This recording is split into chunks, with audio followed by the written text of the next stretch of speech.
The night is quiet now, though not with peace. It is the quiet that follows something too loud, too long. A hush that settles not on stillness, but on exhaustion. You are somewhere in France. You are not certain where, and it no longer matters. Names have stopped meaning things. Places have become merely distances between shellings. All that remains is the earth beneath your boots, the greyness above your head, and the wet, always the wet. You don't remember how you got here, not clearly. There was a train, you think, or maybe a truck. There were orders, papers, a man with a whistle who didn't look you in the eye. You followed someone who seemed to know where to walk, but even he was just pretending. They call this the front, but it doesn't look like a line. It looks like a grave, still open, waiting patiently. There is no welcome here, no flag, no speech, no reason.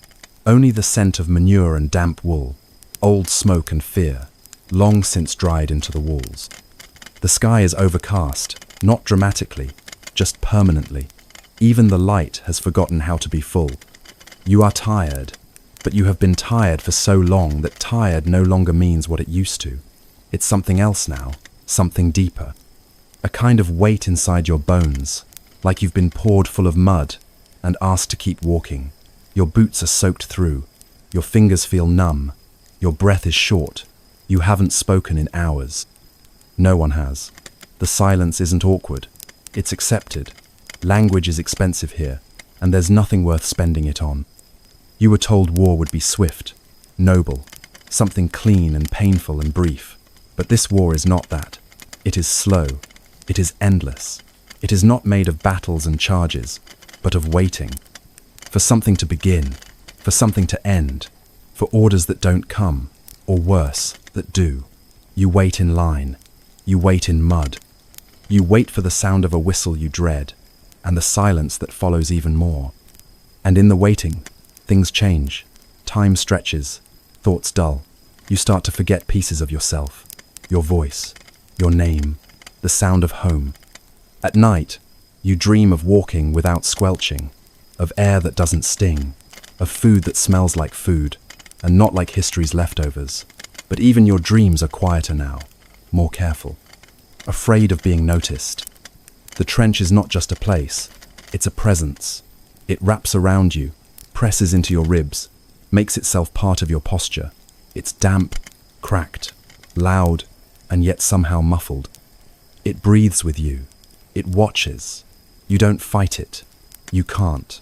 You only learn how to live within it, not because you're brave, but because the alternatives are worse. You have not yet fired a shot. You may never. Most here don't. This isn't that kind of war. This is a war of rot and rust. A war of lice and ration, tins and dreams that don't survive the night. This is the Western Front. It doesn't welcome you. It doesn't know you. It doesn't care. But it will keep you. For days. For months. For however long it takes to turn you into something else.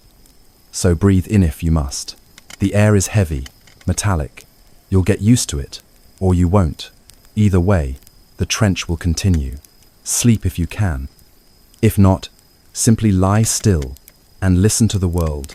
Forget how to be quiet. You are a soldier now. Not by training, not by choice, but by geography. This is where you are. This is what's left. And there is no way out. No one told you how quiet war could be. Not the quiet of safety, but of something left unfinished, hanging in the air like a breath not yet exhaled. You imagine shouting, movement, urgency. Instead, there is a slow rhythm to everything.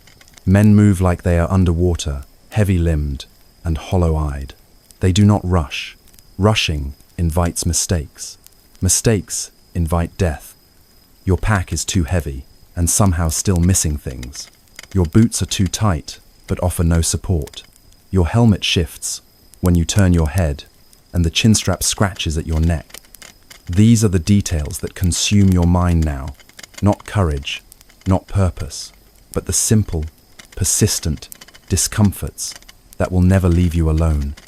There is a man next to you whose name you haven't learned. He looks like he's been here longer, or maybe he just pretends better.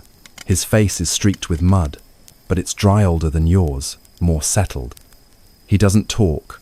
He doesn't need to. You watch how he stands, how he eats, how he sleeps with his boots on. You do the same. That's how survival works here. You copy the men who haven't died yet. Sleep comes in short bursts, always shallow. You keep one ear open, even if you don't mean to. Your body no longer trusts rest. You lie on planks, or against a wall, or in a fold of fabric that still smells like another man. When you wake, there is always a moment where you don't know where you are. Then the smell returns, and with it, the certainty you are still here. You stop thinking about home after the second day, not because you don't miss it, but because it hurts to remember it too clearly. It's better to blur the edges, to let the faces fade, the voices soften. The men who talk about home the most are the ones who crack first. So you keep your memories in a box at the back of your mind, locked, taped shut, for later, if there is a later. The officer who gave you your assignment hasn't returned. No one seems surprised.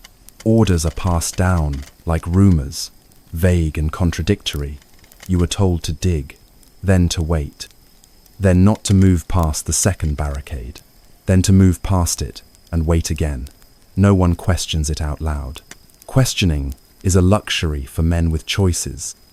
You try not to look too long at the horizon. It's always grey, and your eyes play tricks in the distance. Shapes appear and vanish. Trees that move. Smoke that crawls against the wind. You learn to focus on what's near. Your boots, your shovel, the trembling of your mess tin as it rests on your knee. You learn to ignore what your body is telling you: hunger, thirst, the itch that might be lice or something worse.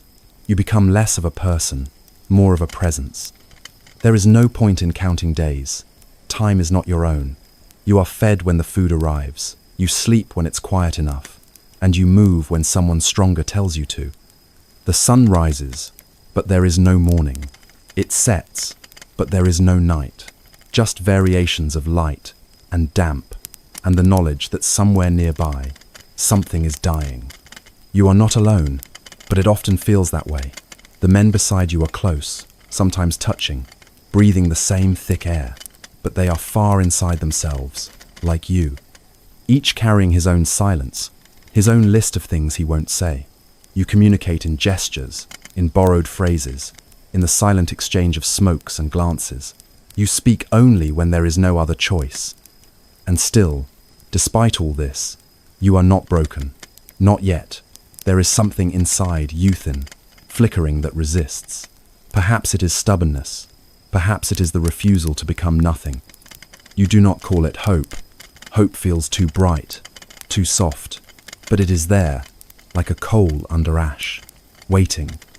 You don't know how long you'll be here. No one does.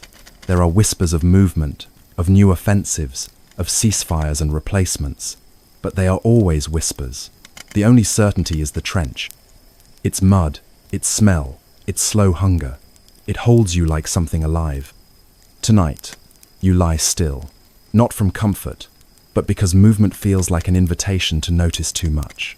You close your eyes and listen. Somewhere, water drips. Somewhere, a man coughs. Somewhere, a rat scratches against the wood. These are your lullabies now. This is your bed. This is your war. You did not come here to be a hero. No one does. You came because someone told you to. Because there was a form to sign, a train to board, a uniform to wear. Now you wear it like skin. Damp, heavy, never dry. So rest, if you can. Not deeply, not safely, but enough. Enough to wake again tomorrow and put your boots on and find a place to dig. Because this is not the end. This is only the beginning. You arrive in the dark. Not the metaphorical kind, though that's present too, threading through every thought with quiet dread. Nothis is literal darkness. The train rolled to a stop hours ago, somewhere unnamed, somewhere in France, and you were pushed out into a cold night, thick with fog and silence. No one greeted you, no one explained. Someone shouted a number. You followed the boots in front of you. Your uniform feels wrong on your body. The fabric is coarse, still stiff from storage, and it chafes in places you didn't know could ache. Your boots are new in the worst way, unyielding, wet already, and swallowing your socks with every step. The rifle slung over your shoulder feels heavier than it did during training, as though it too knows where it's headed. The path is narrow and slick. You walk in single file, boots sloshing through puddles that never seem to end. Occasionally, the man ahead of you stumbles, and you do too, because no one can see more than a few feet in front of them. The air is dense with manure, smoke, and something elserica, sharper, layered with decay. You breathe through your mouth, but that only makes it worse. No one speaks, not properly. The few words exchanged are short, functional. There, wait, move. Even the voices sound afraid to rise above a whisper. You are surrounded by men, and yet you have never felt more alone. Eventually, you reach a structure barely more than a collapsed barn, or perhaps the husk of a house. The roof sags, and a torn piece of canvas hangs limply in the doorway. Inside, the floor is layered with old straw that smells of mildew and animal droppings. A single lantern flickers in the corner. No bed, no fire, no comfort. You find a plank of wood to sit on. Someone else is already lying on it, asleep or pretending. A rat scurries across the room, pauses by your foot, and then disappears into the shadows. You keep your boots on. So does everyone else. There is no instruction, no briefing, no introduction to the war. You're simply here now, a private, a name on a list, a body among bodies. Tomorrow, if this even counts as a night, you'll be given a task. Or you won't. You'll dig, or carry, or wait. Probably wait. You don't ask questions. You don't have the energy. And even if you did, you suspect the answers wouldn't make sense anyway. Orders change with the wind. No one explains the why, only the how. And even that comes late, often after someone has already done it wrong. The food, when it arrives, is grey. A tin handed out by a boy no older than you, who doesn't look at your face. You eat it with your fingers. You try not to notice what it tastes like. You chew until it disappears. Outside, the sky begins to lighten, just barely. Not sunrise, just a lifting of the black into a softer kind of grey. You've made it through your first night. It didn't feel like night. It felt like a pause. Between what? You don't yet know. A man with stripes on his sleeve calls out numbers. Yours is among them. You stand, legs already stiff, back aching from a plank that barely supported your weight. He points. You follow. Always forward, always into the unknown. They don't take you to the trench, not yet. You are not ready, they say, though no one explains what that means. Instead, you are given a shovel. The soil is wet and heavy. You dig a latrine, or maybe a drainage ditch, or perhaps a grave. No one clarifies. You don't ask. The mud clings to your boots and refuses to let go. Every step is a struggle. You lift your foot, only for it to be sucked back down again. You hear someone behind you mutter about losing a boot. He does not retrieve it. He keeps walking. You learn quickly that the ground here is not ground. It is something else entirely, alive in the worst way. It shifts. It sucks. It remembers. By midday, your shoulders burn. Your hands blister. The shovel feels like an extension of your body, and you hate it. Your fingers are swollen. You can't straighten them. Still, you dig. Someone coughs nearby, wet, deep. He spits, and you hear it land. No one reacts. No one offers water. You understand, suddenly and clearly, that illness here is not a misfortune, it's a countdown. Once it starts, there's no turning back. You stop listening for coughs. By the time the sun begins to set, though it never truly rose, you are told to stop.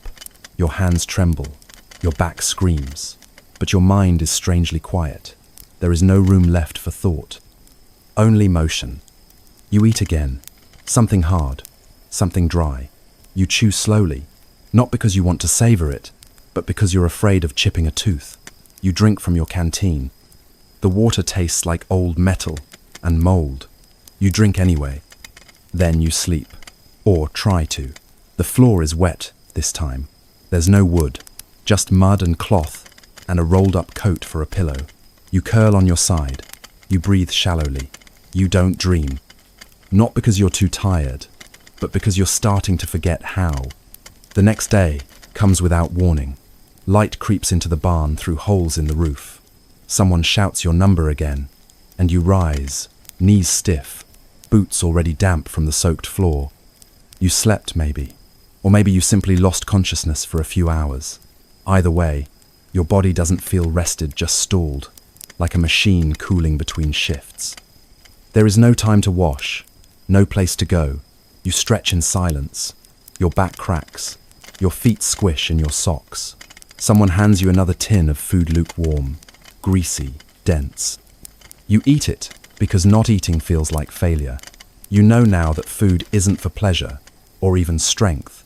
It's fuel, just enough to keep you from falling down mid-march. This morning, you march. Not far, not fast, not even in formation. Just a ragged line of uniforms, all the wrong shade of grey and brown, heading toward the front. You know this now not because someone told you, but because the ground begins to change. The air grows heavier, denser. The path narrows into something trampled and irregular, flanked by ditches and half-built barricades. You hear your first shell before you see anything. It's distant, just a low thud, almost gentle, like someone dropping something heavy onto the far side of the world, but it ripples through you. Your legs falter. Your hands tighten around the straps of your pack. No one else reacts. That's your first lesson. The second comes moments later, when a breeze shifts and carries a scent you have no name for. It is not manure, not smoke, not rot, though all those things are there. It's something. Layered. Familiar, in a way you wish it wasn't. Like iron and old wounds. You breathe through your mouth again, but that only makes it worse. The taste is thick. It clings to your tongue. It stays. Then, the trenches. You round a corner, and there they are. Sunken, crooked, damp. They do not look like safety. They do not look like shelter. They look like graves that forgot to close. You descend into them without a word. A wooden ladder slick with filth guides your feet downward. The boards creak. The mud sucks. You enter like a diver, entering water slow, breath held, with the knowledge that what awaits is colder, darker, and entirely unforgiving. Inside, it is worse than you imagined. The trench is narrow, shoulder width, if that. The walls are not solid, they bulge and slump, packed with sandbags and rotting wood. The ground is water, not puddles, a stream, a stagnant pool. Your boots vanish into it, so does your sense of balance. Someone gestures toward a space in the Walla dugout, barely large enough for one man to crouch. You enter, because you're told to, because there is nowhere else to go.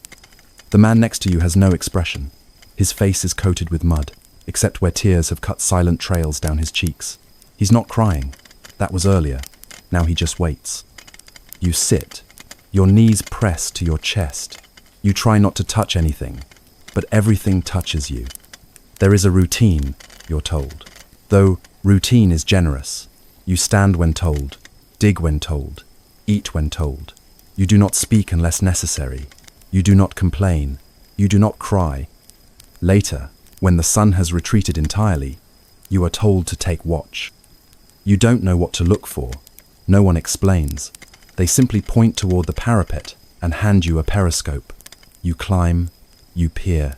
You see nothing but darkness and barbed wire. You hear nothing but the dripping of water and the distant call of a bird that doesn't belong here. You wait. Minutes pass, then hours.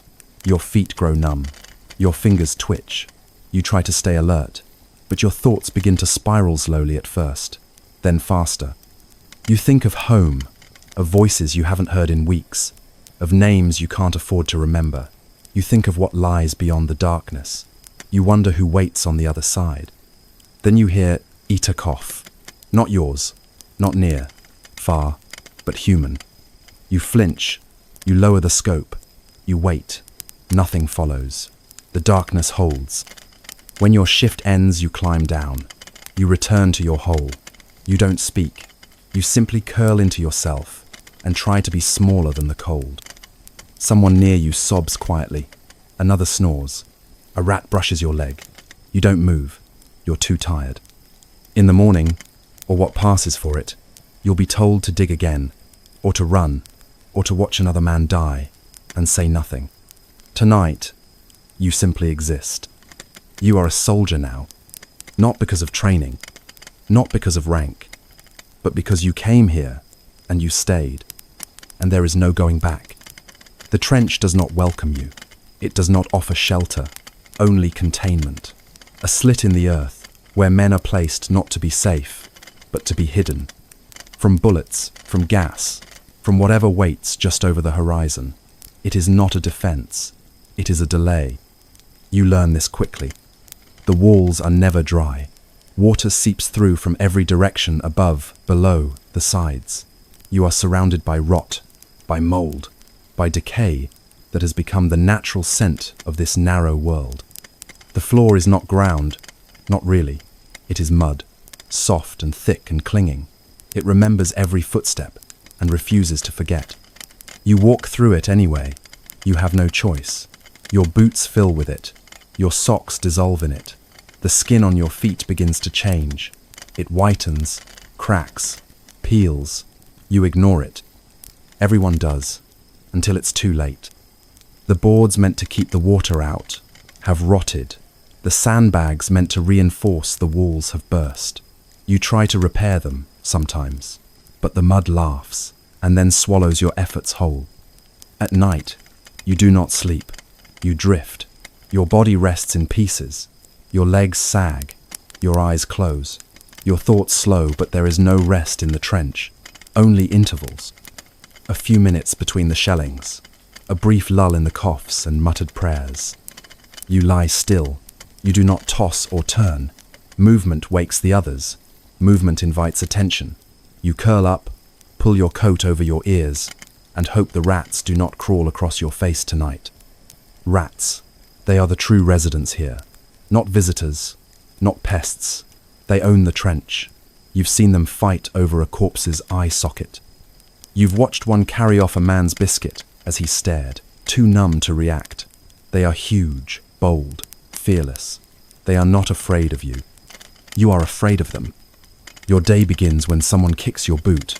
You open your eyes and see only grey. Sky, coat, mud. Everything is the same shade. Someone hands you a mess tin. Inside, a grey paste. You eat it. You don't ask. You don't taste. You just chew until it's gone. Then you dig. It doesn't matter what the digging is for. A new trench. A deeper sump, a latrine. The earth does not care what you name the holes you make in it. It simply takes them all back. You dig until your arms shake. Then you dig more. You do not complain. You do not stop. Stopping draws eyes, and eyes are dangerous. The man next to you is missing part of his thumb. He doesn't mention it. You don't ask. His bandage is dirty, and the wound is probably infected, but no one talks about infections. If it gets worse, he'll be sent to the aid station. Or he won't. There is no logic. Only outcomes. You wonder if he'll survive. You wonder if that's the right word. Survival here doesn't mean living. It means staying, breathing, being present. For one more hour, one more shift, one more blast. The trench is always cold, but not in a way you can escape. The cold here is in the bones, in the joints. You rub your hands together until the skin flakes. You press your fingers under your arms to find some heat. It doesn't help. You've stopped expecting comfort. Instead, you move. You keep busy. The men who stop moving, even briefly, start to unravel. You've seen it happen. They lean against the wall, eyes distant, breath shallow. They say nothing. They stop responding. They just dissolve into the background, like another piece of trench furniture. You pretend not to notice. It is easier that way. You try not to think of time. There are no clocks here. The sky doesn't change much. The light dims, brightens, then dims again. You judge the hours by the rotations of watch, the arrival of food, the rare times a message is passed down the line. And even those are unreliable. No one really knows what's happening beyond your section of trench. Rumors travel faster than letters. You hear of advances, of retreats, of whole towns swallowed by mud and fire. But these are just sounds. What matters is your footing, your corner, your place in the line. What matters is what's above the parapet. You don't look unless you're told to, because sometimes the mud isn't just mud. Sometimes it's someone you knew. There comes a moment when the trench stops feeling foreign. It doesn't feel right, not ever, but it becomes familiar, like a wound that no longer bleeds. You stop noticing the smell unless it changes. You stop reacting to the sounds unless they come too close. You learn which rats to chase and which to let be. You learn to breathe shallow and think shallow too. Somewhere in your mind, you begin to accept that this is life now, not a phase, not a tour, but a place with its own seasons, its own language, its own cruel rhythm. The trench becomes home not because you love it, but because nothing else feels real anymore. You recognize your neighbors by their boots, their coughs, their way of sighing. You do not know their first names. You may never. But you know how they move, how they sleep, when they grow quiet, and what that silence means. You develop a new kind of intimacy, wordless, rough, essential. The trench teaches you to listen, not to voices, but to pressure, a change in the air, a distant metal hum, a shift in the dirt beneath your feet. These are the signs you watch for. These are the things that will let you live. There is always something wrong in the trench, a collapsed wall, a flooded sump, a section that smells too sweet and must be dealt with before it draws attention. You patch, you drain, you dig again. It's never finished. You are never finished. Sleep comes in pieces, 20 minutes here, an hour there, always interrupted, always shallow. You dream, but the dreams are strange, stuttering things, fragments of memory, soundless panic, images of staircases that lead nowhere. You wake not rested, but startled. Sometimes you scream. Sometimes you don't know why. You stop marking the days. You lose count of weeks. Letters from home arrive out of order or not at all. You respond with vague assurances and clipped stories. You do not write about the trench. You do not describe the smell, the rot, the slow erosion of the man you used to be. You write about the weather. You pretend you are still whole. When new men arrive, you do not speak to them, not at first. You watch.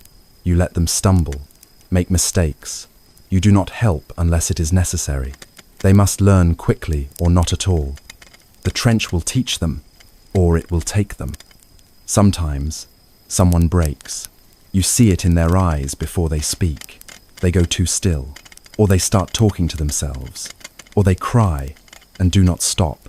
The others look away. If the officer notices, they are pulled from the line. If not, they stay until something worse happens. You wonder if you will break. You hope that when it comes, it will be quiet. You begin to envy the injured, not the ones torn apart that is horror, not escape but the ones with clean wounds, an arm, a leg, something that bleeds just enough to send them away. You wonder what it would feel like to be carried, to lie in a bed, to be warm. You do not say this out loud. You barely admit it to yourself. Then the shelling begins. No warning, just a sound low, distant hand, then suddenly very close. The trench groans, the walls shake, and you press yourself flat against the side, fingers digging into the mud, eyes wide, heart deafening in your chest. Earth flies past you. A man screams. Another falls silent. When it stops, there is silence. Not peace, not safety, just the moment between what was and what comes next. You count your limbs. You taste blood, not yours. You do not move right away. No one does. Movement comes slowly, like thawing ice. You rise, blinking mud from your eyes. You do not speak.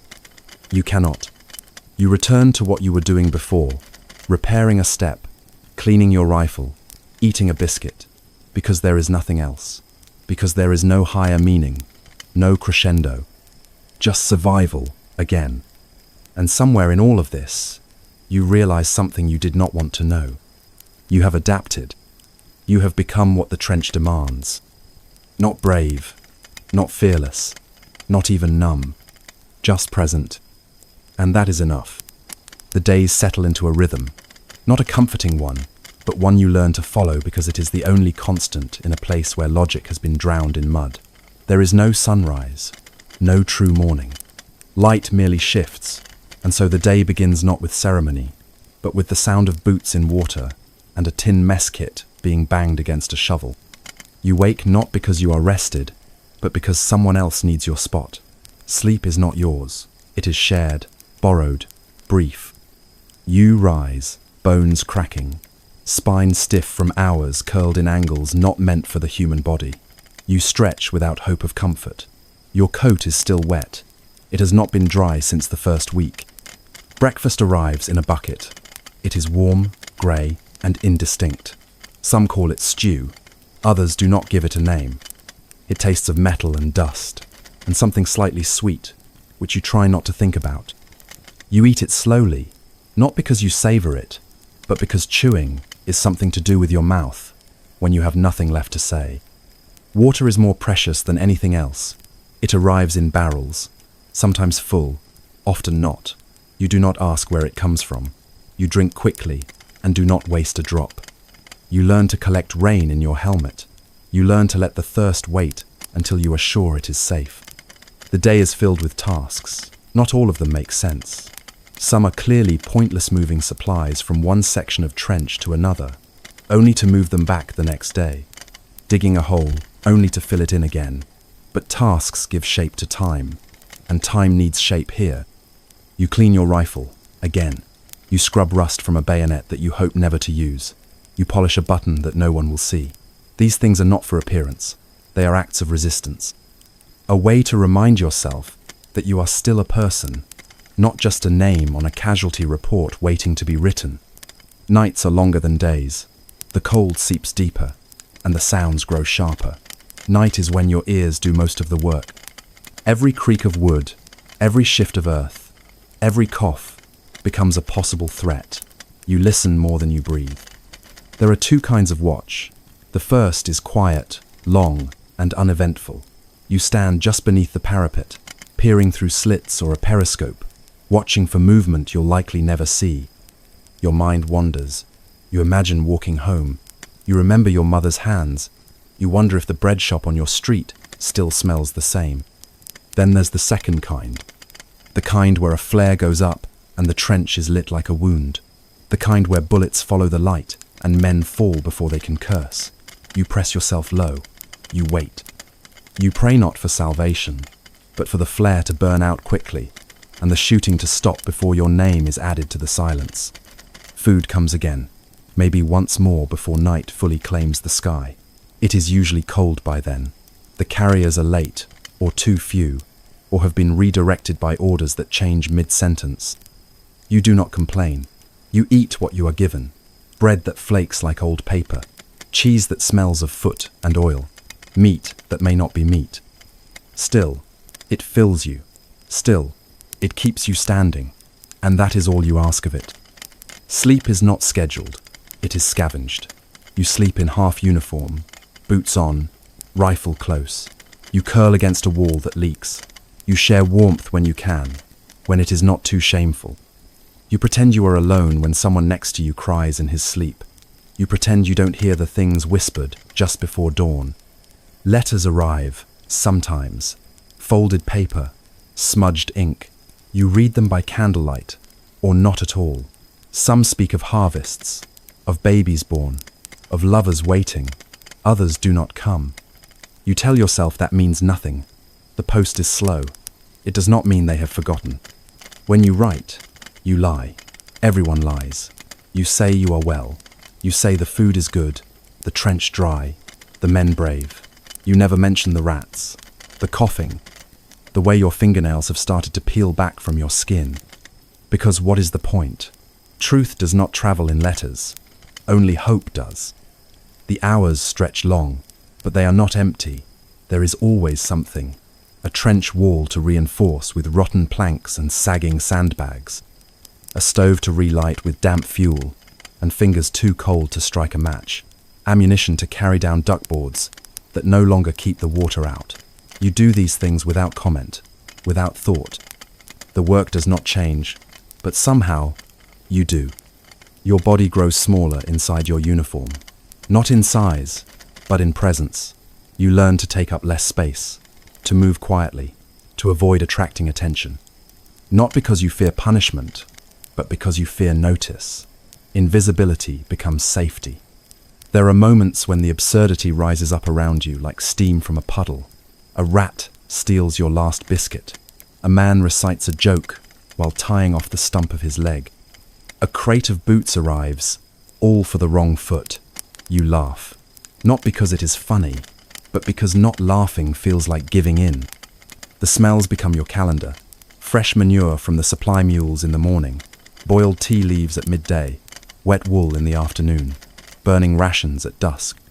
And always the faint but inescapable sweetness of decay from somewhere deeper in the trench, where no one goes unless ordered. Sometimes there are lulls, no shelling, no digging, no patrols. These moments are the most dangerous, not because of attack, but because they invite thought. You find yourself remembering the softness of a bed, the sound of rain on a roof that doesn't leak, the taste of fruit, the warmth of a hand, and you begin to ache. So you push those thoughts away. You focus on the mud beneath your feet, on the way your breath clouds in the cold, on the click of your rifle's bolt as you clean it for the third time that day.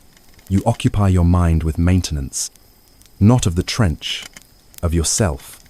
The officers are distant, not in rank, but in gaze. They look through you, past you. They carry maps that do not match the ground, speak of coordinates and objectives, as if the earth does not swallow such things. You obey, not out of belief, but because belief requires energy, and you have none to spare.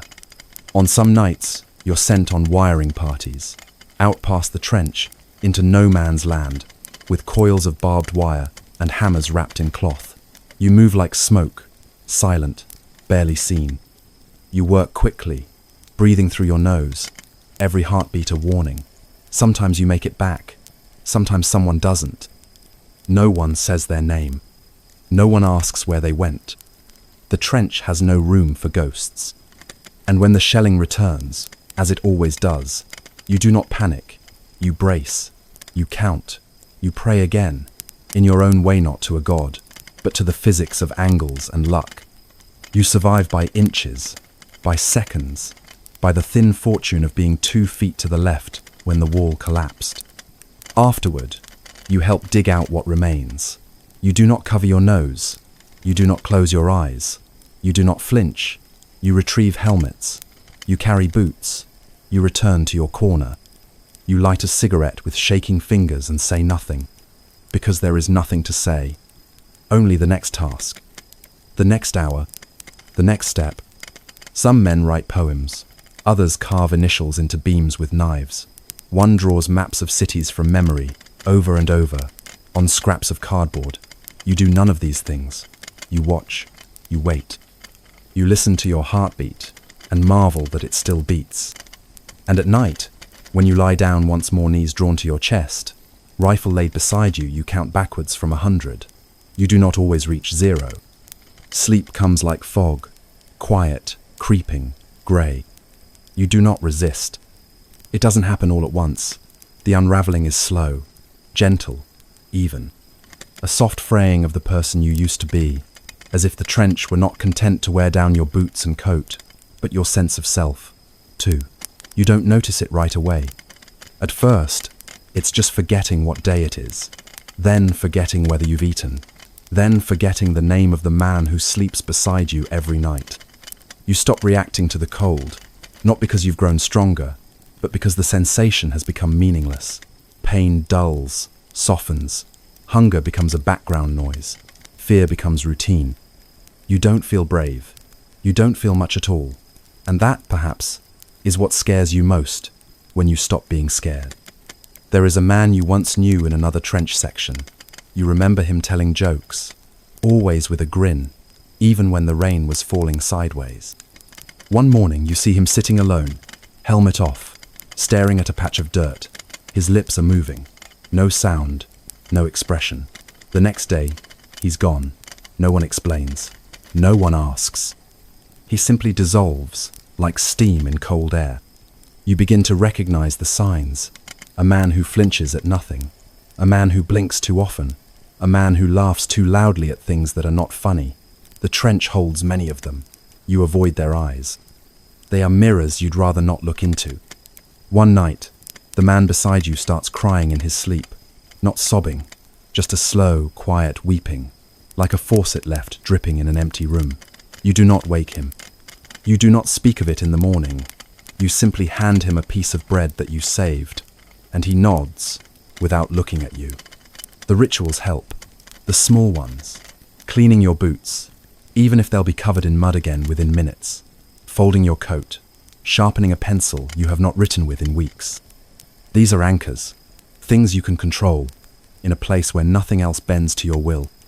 But even rituals begin to lose meaning. There are days when you find yourself staring at your hands and not recognizing them. They are cracked, swollen, raw. They do not belong to you. They are tools now, blunt and obedient. You no longer expect them to feel warmth or comfort. You only ask that they keep moving. You speak less with each passing week, not just to conserve energy, but because there is less to say. Language becomes fragile here, thin, like something that could snap under too much pressure. Most conversations are practical.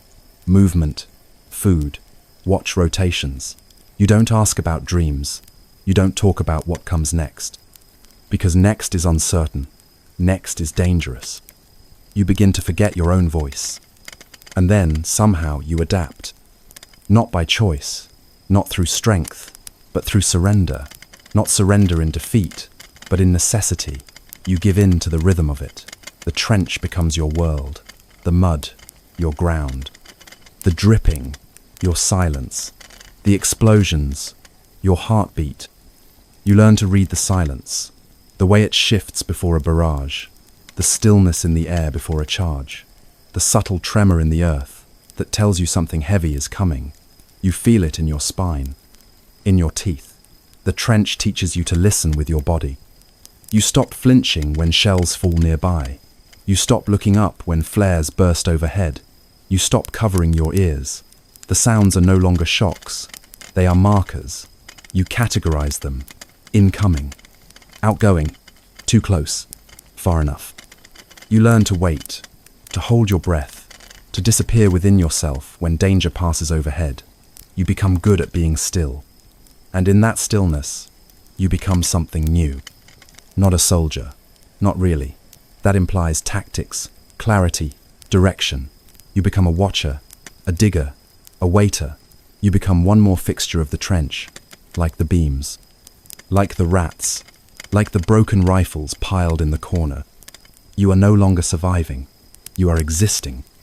And sometimes, you think that may be worse. Your memories begin to blur not the war ones, but the ones from before. Faces lose their sharpness. Names slip away. Streets become vague sketches, and voices you once loved grow silent in your mind. You try to hold on to them at night, when the trench quiets, when all you can hear is your own breathing. But even then, even in stillness, they fade like smoke in wind. You don't mourn this. You don't feel much at all. Your heart still beats. Your blood still moves. But your soul feels as if it has gone somewhere else. Somewhere quieter. Somewhere not made of mud and ash. You see yourself in others now, in the way they hunch their shoulders, in the empty stare that lingers too long. You no longer think of them as comrades. They are reflections. Ghosts of who you might become already are. There is no camaraderie here, not like they promised. There is only proximity, the comfort of not being the only one still breathing. You begin to mark time by what is lost. The man who used to whistle during watch no longer makes a sound. The one who laughed at everything has stopped smiling. The officer who carried a book in his breast pocket now uses it for kindling. Pieces fall away. And still, you remain. There are nights when the rain does not come, when the sky holds its breath. Those are the hardest, because in the quiet, the thoughts return. You wonder if there is anything of you left to bring home, if home is even waiting. You wonder if the way you see the world now crooked, distant, grey will ever change. You suspect it will not. Adaptation does not feel like growth. It feels like retreat. You build walls inside yourself. You stop asking questions. You learn which thoughts are dangerous, and you lock them away. You become efficient, minimal, tightly wound like wire pulled too thin. And through it all, the trench remains. You memorize every board, every crack in the wall, every strange slope where the water pools deepest. You know which corner smells like death. You know where the rats nest. You know which plank creaks beneath your step, and which one does not. The trench is a map you carry in your muscles. You speak to yourself sometimes, just to hear a voice, just to remember that language still belongs to you. The words feel strange, heavy, as though they must push through a layer of fog before they reach your lips. You keep them short. Anything longer feels indulgent. Sometimes orders come, go here, dig there, prepare to move. You follow, not because you agree, not because you understand, but because movement is something, and something is better than waiting. Other times, you are simply left to sit, to stare at the sky, to count the seconds between artillery blasts. You count everything now. The seconds, the rations, the cigarettes, the number of men who were here yesterday, the number of rats in the latrine. Counting is a comfort. Numbers are honest. Then comes the gas. The alarm is not loud, just a rattle, a sharp metallic clatter that snaps you out of whatever numb thought you were holding. You pull your mask on without thinking. You've drilled it, practiced it, but your hands still shake, not from fear, from habit. The gas rolls in, slow and green, thick like spoiled milk. You can taste it even through the rubber. Your eyes sting. Your throat itches. A man nearby fumbles with his mask. You do not help him. You cannot. The trench protocol is clear. Every man for himself. When it passes, you are still standing. He is not. You do not bury him. Not yet. The ground is too wet. The shovels are too few. You cover him with a tarp and move on. Later that night, you will sit where he used to sit. You will eat your ration where he used to laugh. You will sleep within reach of the rifle that still carries his name. And you will not speak of him. This is how the trench changes you, not all at once, but slowly, quietly. It makes you a shape instead of a person, a tool instead of a voice, a presence instead of a man. And when you look in the mirror, on the rare day when one is passed down the line with shaving gear, you do not recognize your face. Your skin is grey, your cheeks are hollow, your eyes are old. You do not remember them ever being young. But you do not look away. You stare until the man in the mirror blinks first. Then you rinse your face in muddy water, wrap your scarf tighter, and return to your post. Because this is what you do now. You endure.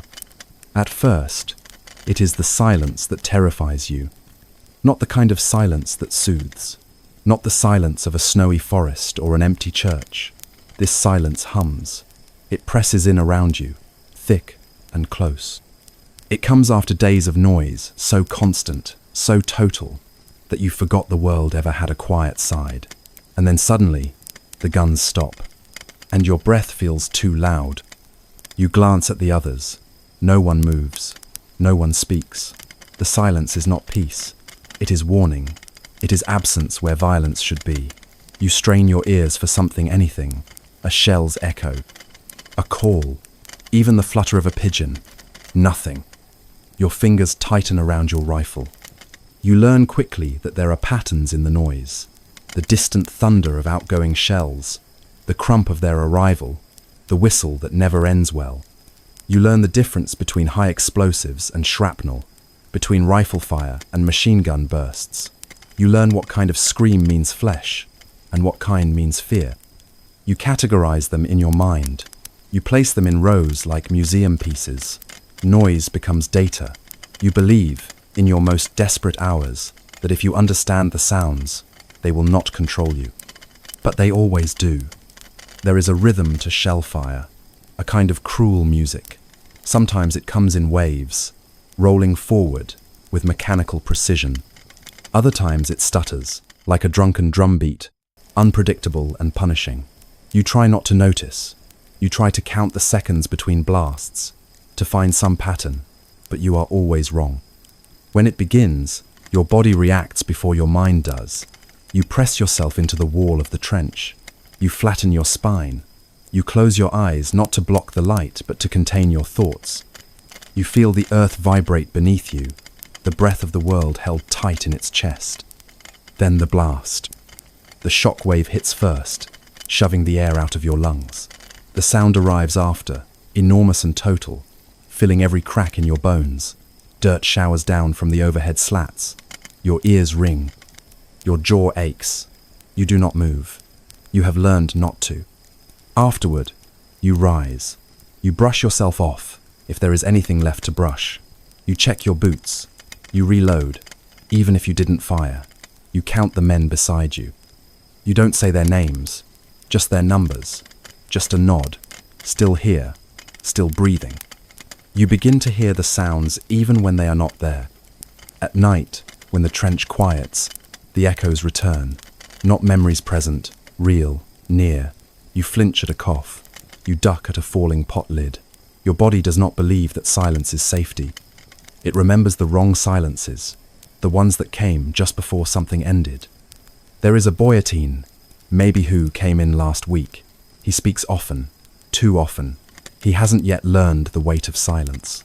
One night, during a lull, he starts humming, a tune from home, something bright, almost joyful. No one tells him to stop. They just wait. And when the shell falls, everyone is already lying down but him. In the morning, his rifle is leaning against the wall, untouched. The tune remains in your head for days. Sometimes the shelling lasts for hours, days. It becomes background noise. You eat through it, sleep through it. You speak over it. You ignore it, because if you don't, it will undo you. The trick is to pretend the war is far away, even when it is falling directly on your position. Some men talk about dreams they've had, of quiet places, of soft music, of wind in the trees. You envy them. You no longer dream of quiet.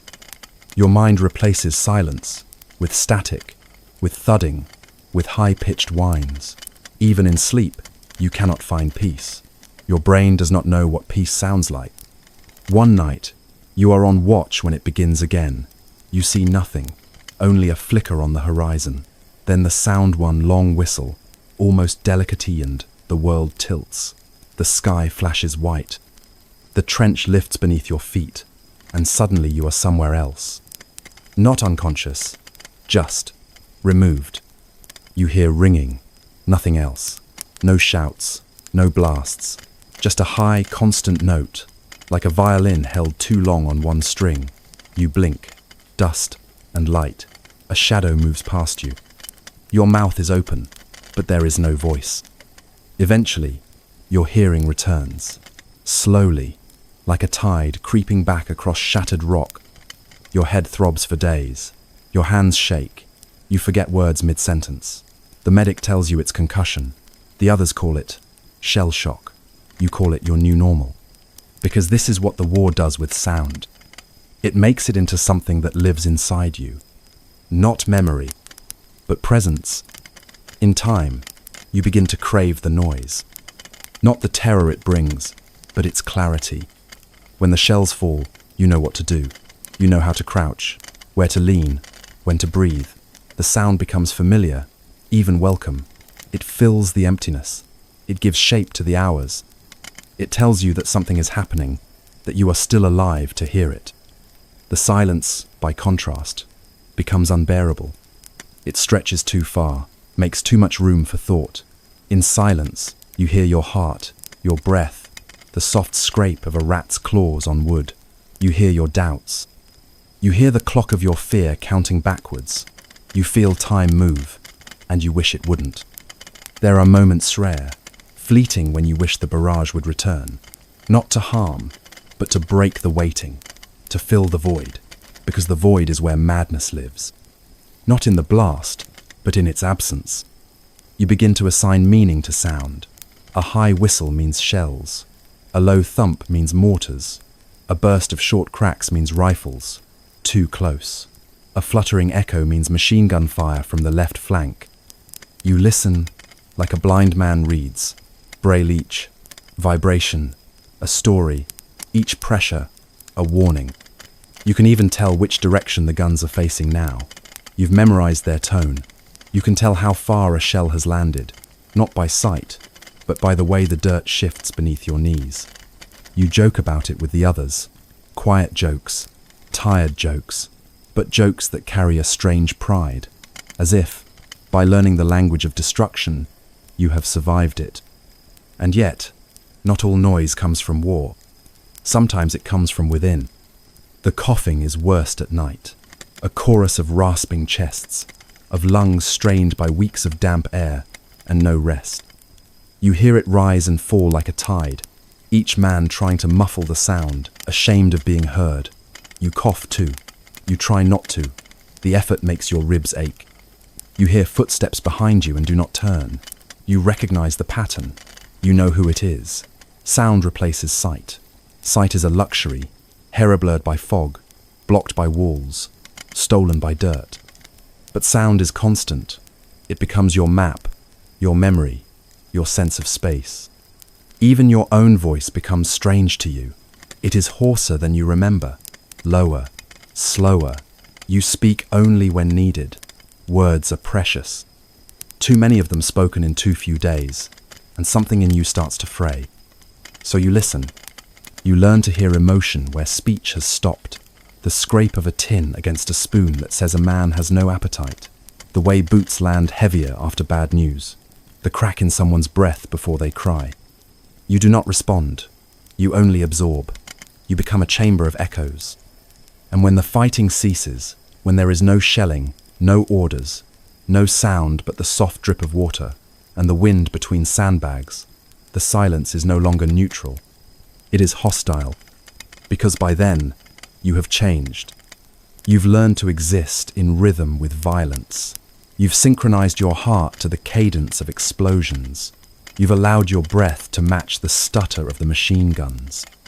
You've slept through thunder and woken at the creak of a board. Peace unnerves you. The few times you are rotated out to rest camps, behind the lines, the quiet feels alien. There is no roar, no whistle, no rumble of shells. You lie in a cot too clean, in a room too still, and you cannot sleep. Your body waits for the blast. Your ears search for sound, and when none comes, you begin to tremble. Not from fear, from absence. You walk through the streets of the village and flinch when someone drops a crate. You freeze when a dog barks. Your skin reacts to a door closing. You feel shame. You feel foolish. But you also feel something worse. You feel the trench still with you. Its sounds etched into your bones. Its rhythm nested in your breath. You return to the front more willingly than you should, not out of duty, not out of pride, but because you understand the sounds there. You know them. You've made a kind of peace with them. And when the shells fall again, when the whistle returns, when the dirt leaps from the ground, and the sky flashes white, you find a strange calm in the noise. Because it speaks the only language you still remember. Because silence is not where you belong. Not anymore. It does not announce itself with thunder. There is no roar, no flash, no burst of earth and metal. The gas comes quiet, creeping. A mist that hugs the ground like a living thing, slithering across mud and bodies and trenches without haste. It does not rush. It does not need to. It knows the men will breathe. Your first warning is the rattle of the alarma metal clapper, dragged against a triangle of steel, sharp and cruel. Then the shouting, then the scramble. You grab your mask, the rubber stiff, the straps cold against your skin. Your fingers fumble, not from panic, but from urgency sharpened by memory. You've seen what happens to those who are too slow. The mask presses your face. Your breath fogs the glass. The rubber seals against your cheeks. and still you are not certain it is enough. You blink, you wait, you listen. You do not speak, because speech is a waste of air. And then it comes. A green haze, low and curling. It coats the trench like dew. You cannot smell it, not at first, but then it stings. Eyes first, then throat. Even through the mask, your lungs protest. The others are silent, not by choice, by necessity. Speech invites pain, coughing invites panic. You watch a man across from you gag. His mask is crooked, the seal broken. You move to help, but he waves you off, crouching, wheezing, clutching at his throat. Foam spills from his lips. His hands tremble, his knees buckle. He falls without a sound. You do not follow. You stay still, because movement stirs the gas, because breath is a resource, because fear has no power here. The gas lingers. It does not retreat like shellfire. It remains, thick, heavy. It pools in the lowest parts of the trench, where men sleep, where food is kept, where memories linger. It hides in folds of tarp, under crates, inside your clothes. You smell it for days. It is not always green. Sometimes it is yellow, like fog over stagnant water. Sometimes it is invisible. You learn to recognize its taste, the sharp metallic sting on your tongue, the creeping itch in your throat, the watery blur in your vision. You trust your mask more than your commanding officer. But even the mask has limits. It cracks, it dries, the filters clog, the rubber tears. You sleep with it close. You dream of it failing. You wake to check the straps, the seals, the valves. You learn to put it on blind. You practice until your fingers know each motion without sight. Because when the gas comes again, and it always comes again, you will not have time. You write home about the rain, about the cold. You do not write about the gas. Not because you are forbidden, but because how do you describe a death that comes like fog? How do you explain the smell of lungs turning to liquid? The sound a man makes when he drowns on dry land? The color of the sky when your vision starts to fail? You do not try. You simply carry the weight of it, quietly, daily. Even when the gas is gone, its memory remains, in the cough that won't heal, in the taste that lingers after each breath, in the tightness of your chest when you climb too fast or stand too long.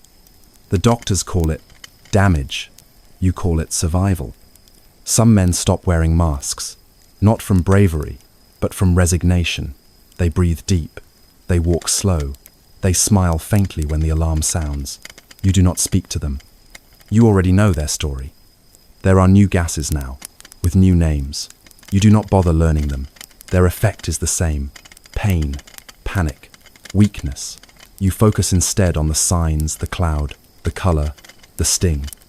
You train your body to recognize danger without thought, because there is no time to think. Not here. Not when the air itself wants you dead. Long after the cloud has passed, the fear remains. It seeps into your bones like moisture, not always visible, not always active, but always there. You find yourself sniffing the air without realizing, tilting your head, pausing mid-step, listening not for a voice or a gunshot, but for that subtle shift in scent, that faint metallic sourness that might mean the beginning of the next attack. You stop trusting the wind. You stop trusting the weather. Even a misty morning brings unease now, because it resembles too closely the clouds that killed. A fog rolling in from the east is enough to send men scrambling for their masks, even if no gas follows. You would rather look foolish than dead. Your chest burns most nights. You blame it on the cold, on the damp, but you know the truth. The gas leaves traces, invisible scars that ache when you lie down, that tighten when you breathe too deeply. Some men develop a cough they never lose. Others lose their voices entirely, their words rasping like leaves, dragged across gravel. The medics offer tonics. They soothe nothing. There is no cure. The damage is done quietly, efficiently. The gas does not shout. It whispers, and its whispers last a lifetime. You begin to notice new behaviors among the men. They sleep in masks, not always properly fitted. just enough to feel protected. Others carry small cloths soaked in vinegar or urine, tucked inside their collars, their sleeves, their pockets. They whisper about secret formulas, tricks passed down by men who lived longer than expected. No one laughs. Even the foolishness is sacred now. A sergeant you respect starts seeing things. He swears the gas leaves shapes in the air, faces, eyes. He points at empty space, heart racing, hands trembling. He claims they watch him. He is removed from the line, taken somewhere quiet. You wonder if he's lucky. You begin to fear what you cannot see more than what you can. The shell you hear whistling is somehow less terrifying than the cough that creeps down the trench behind you. The shadow of a rat is more manageable than the headache that blooms without warning. A fever rises, and you wonder not flu, not chill, but is this the beginning of something slow and unseen, something already inside you? You stop trusting your body. It has betrayed you before. There are stories of new weapons, invisible rays, silent poisons. You dismiss them, but not completely. In a place where the air itself has become an enemy, anything feels possible. Nothing is unthinkable. You begin to expect the worst, even in moments of stillness, especially in moments of stillness. And always, there is the mask, your constant companion, cracked, heavy, soaked with sweat. It hangs around your neck like a noose, and yet you would never part with it. You polish it, you inspect the seals. You whisper to it sometimes, not with affection, but with reverence. It has kept you breathing, and you know it will fail you someday. Everything fails, eventually. You dream in gas now, thick, colored air that pours through doors and windows and eyes. You dream of choking, of lungs filled with syrup. You wake gagging. You reach for the mask before your senses return. Then you lie in the dark and listen to your heart pounding against your ribs like a fist on a locked door. Even the quiet becomes poisonous. Even your breath feels dangerous. You have adapted again, not to survive, but to persist. You do not expect safety. You do not expect healing. You expect the air to turn on you, and so you meet it with silence, with preparation, with the slow patience of someone who has seen too many lungs collapse. And in all of this, you learn the cruelest lesson of the war. Not every enemy can be seen, and not every wound leaves blood. At first, each death is a shock, a pause, a breath held too long, a jolt through your ribs like cold water poured down your back. You remember the name, the laugh, the last thing they said. You look for their pack, their rifle, their boots in the pile. You write their family in your head.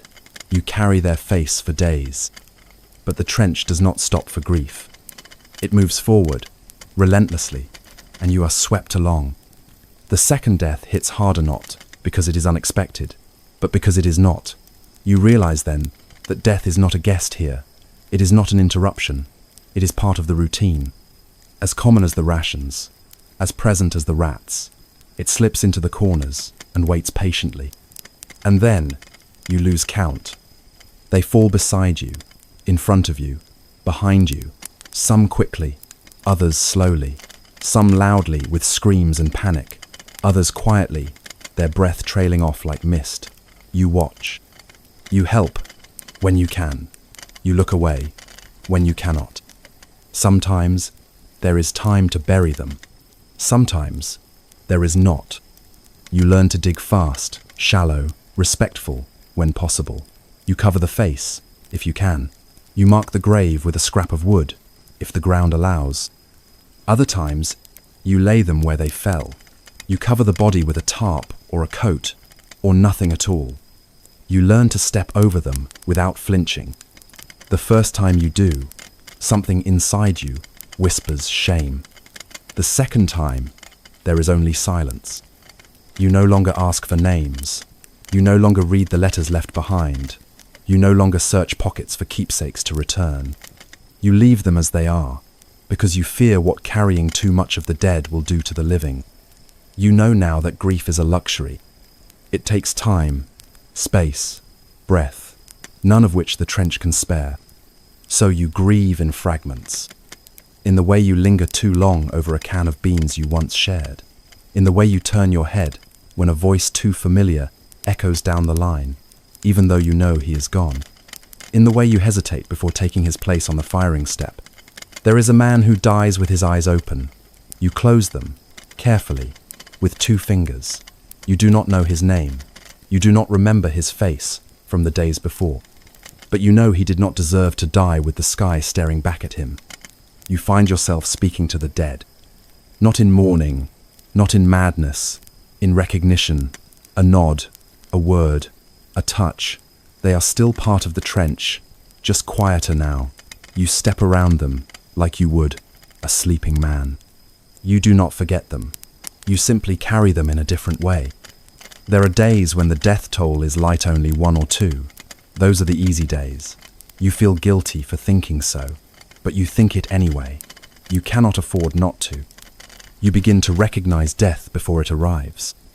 In the way a man starts to speak too much, in the way another sharpens his knife for no reason, in the far-off look that doesn't return.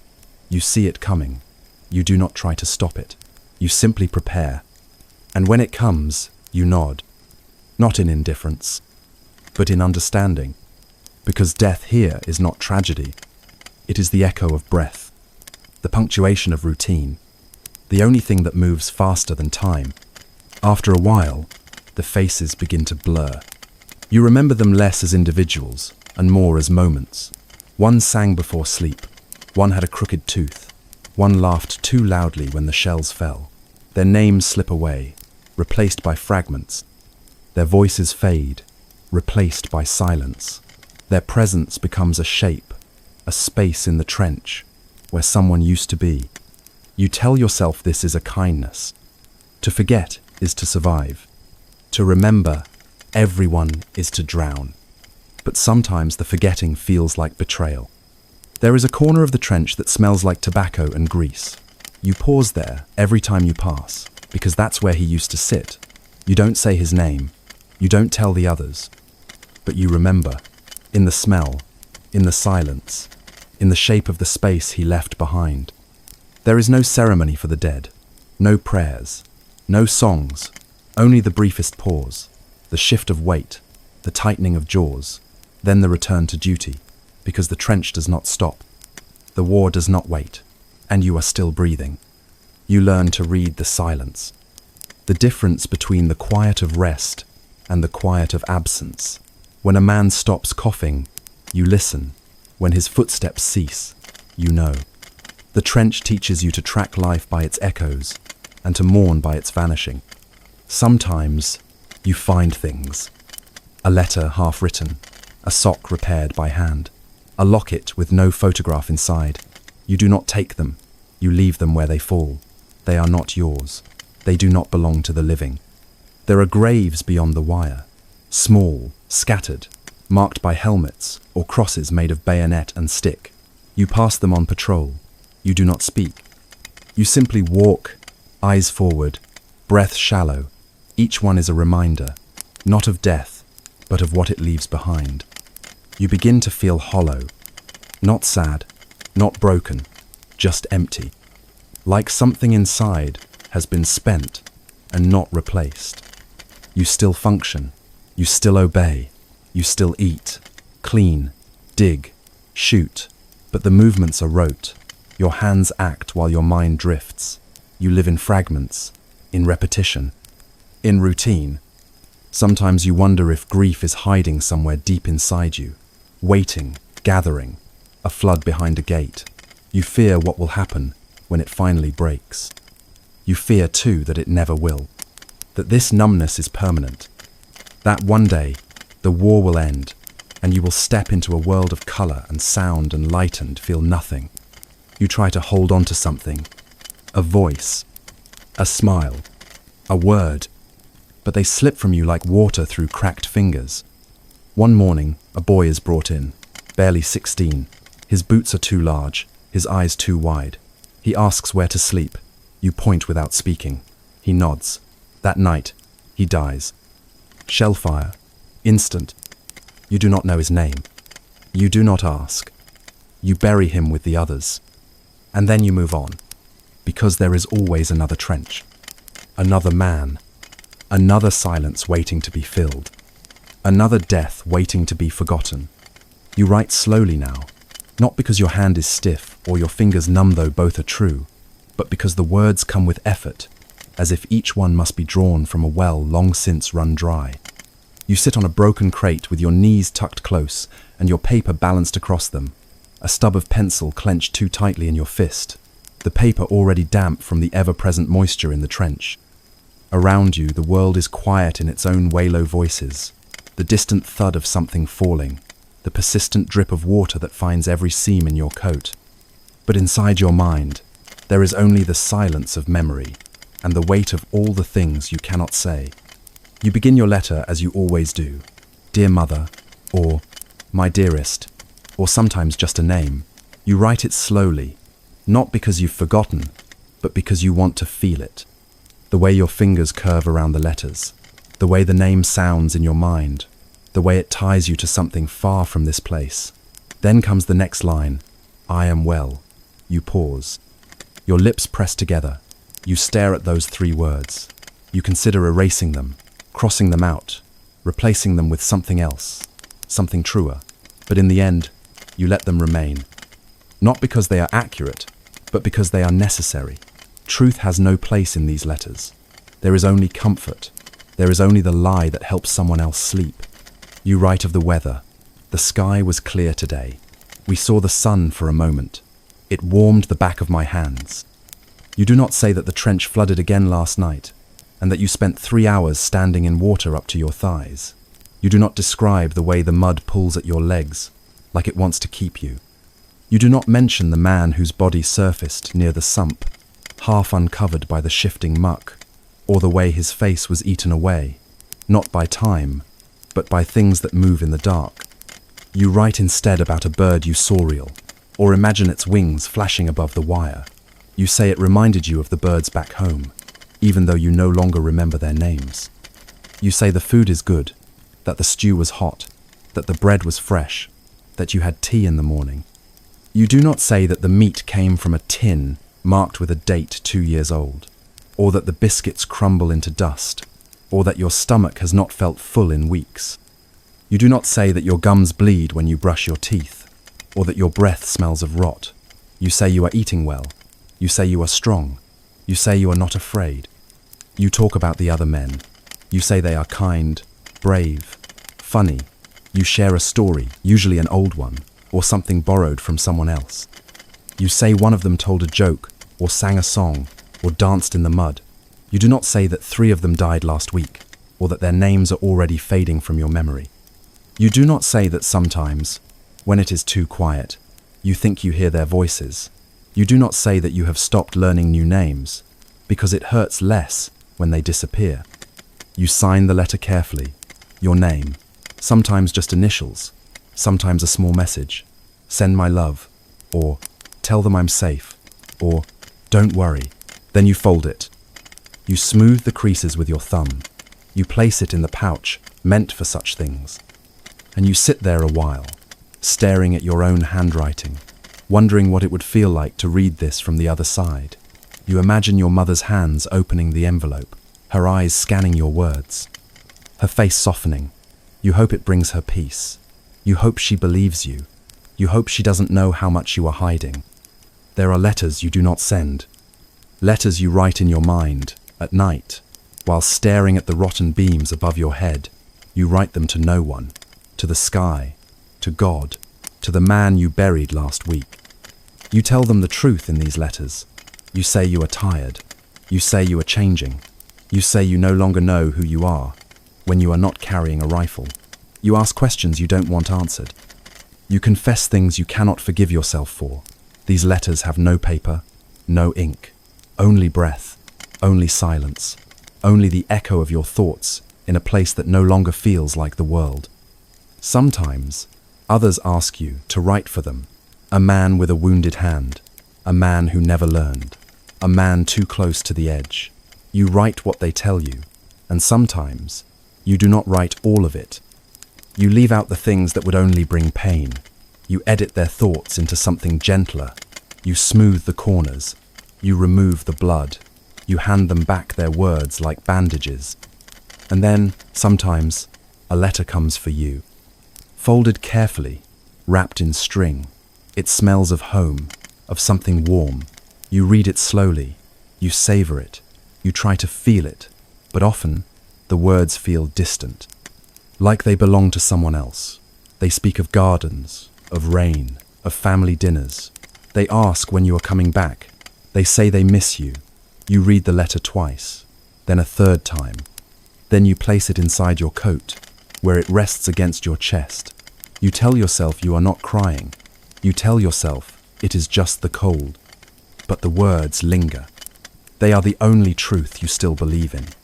There is something sacred in the act of writing, even now, especially now.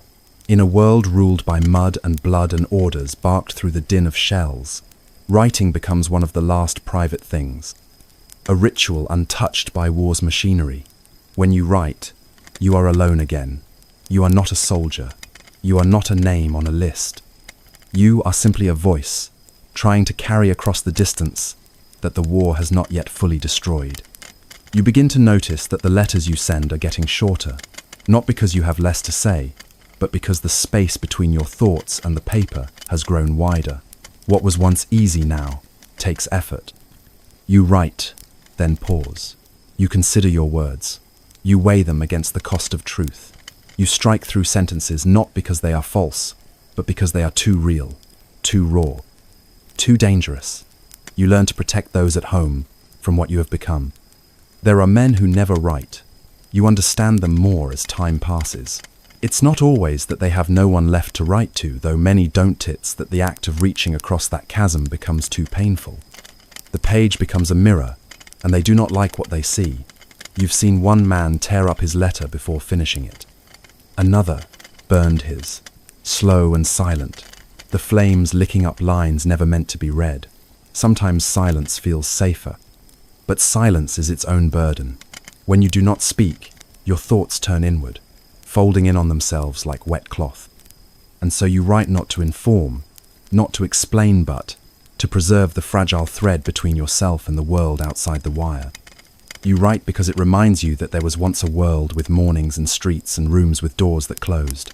A world where people asked how you were and expected a real answer. A world where you laughed, not because you were trying to forget, but because something had truly made you glad. You tell yourself the people at home need your letters, that they wait for them, that they read each word as if it might contain some secret meaning, some glimpse of your soul. You imagine your mother reading your words aloud in the kitchen, your brother holding the paper like a relic, your sister hiding it under her pillow. You imagine them clinging to your careful lies and telling themselves that if you can still write, then you must still be whole. But a part of you knows the truth. The letters are not just for them, they are for you. A way to remember your own name, a way to shape the chaos into sentences, a way to place a barrier between yourself and the screaming. The writing slows your breath. It gives form to the fog in your chest. It does not save you, but it delays the unraveling. Sometimes you write the same sentence 3 or 4 times in a row before it feels real. I miss you. I am still here. We are holding the line. You do not explain what the line looks like now, how it sinks further each day into the sucking mire, how it twists with each new barrage, how it is less a position than a state of mind. Holding the line becomes an act of will, not geography. You know that the letters arriving home are censored. You know certain words will never pass through. You learn to speak around the truth, to fold meaning into suggestion. You become fluent in omission. You describe the sun but not the frostbite, the song of birds but not the silence of death. You say, we lost some good men, but never how they died, or how they screamed when it happened. And still, the letters go out, rain-soaked, blood-stained, smudged by fingers that haven't known soap in weeks. Some never arrive, others do, in pieces. Some come back, marked, return to sender, because the name on the envelope no longer lives anywhere. You receive fewer letters now. At first, it is slow, a week with nothing, then 2, then a month. You tell yourself the mail is slow, that it's been lost, that the postman was reassigned, but the silence lengthens. You begin to wonder if they are growing tired of the war, if your words, no matter how carefully crafted, can no longer bridge the distance. You wonder if they too have learned to forget. One day, you receive a letter with handwriting you don't recognize. It is brief. It says the name of someone you love, followed by the word past. There is no detail, no comfort, just a new silence, wrapped in a thin envelope. You do not cry. You do not tear it. You fold it carefully and place it with the others. Later, you unfold it again, just to prove it is still real. You do not write back. Not right away. When you do, the words are halting. You say you are sorry. You say you are thinking of them. You say you wish you could be there. But you do not write what you are truly thinking. That you no longer know how to feel. That grief has become a language you can no longer speak. The letters continue, shorter now, more distant, sometimes just a few lines, a name, a date, a promise you do not believe, but still, you write, because writing is breathing, because the pencil in your hand is a thread back to the world, because the only alternative is silence. And silence, you have learned, is the true enemy. Time behaves differently here. It does not move forward as it once did. It coils, loops, stutters. Some days pass in a blink. Others stretch into something close to forever. You no longer measure time by the sun or by the ticking of a clock. Those things belong to the world behind you, the one that feels less and less real with each passing hour. Here, time is measured in shell bursts, in watch rotations, in the sound of boots shifting in the dark. It is counted by the number of cigarettes shared before dawn, the length of shadow creeping across the trench wall, the moment the rats emerge and begin to scurry like ghosts among the sleeping. Morning, if it comes at all, is just a paler shade of grey. There is no sunrise, only a dimness that lifts. You rise not because you've rested, but because someone tells you to. You eat if food arrives. You dig if the ground holds. You stand watch if ordered. You move with the rhythms of the trench, which are not rhythms at all, but a series of disruptions pretending to be structure. There are no weekdays, no weekends. The idea of a Sunday makes men laugh. You forget your own birthday. You forget what month it is. Even the year begins to feel vague, as if the war is happening in a time outside the one you once belonged to. Seasonal changes are more betrayal than comfort. You remember, dimly, what spring used to mean. Flowers, warmth, renewal. Here, it means mud softening, vermin multiplying, bodies thawing where the frost once held them still. Summer brings not lightness, but rot food spoils faster. Wounds fester deeper, and the stink of the trenches rises so sharply you taste it in your sleep.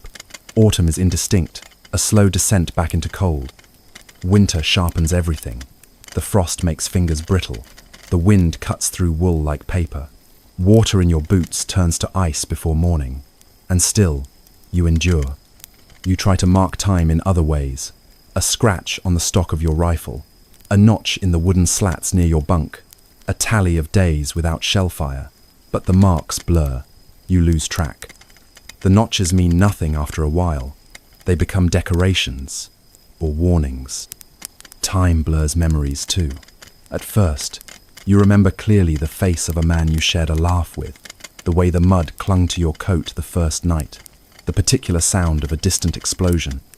But over time, it all grows hazy. Events blend. Conversations merge. You forget whether something happened last week, or last month, or at all. Your past loses shape. Your present feels too thin. Your future becomes a thing spoken of only in questions. Some men try to hold on. They keep calendars. They ask for newspapers.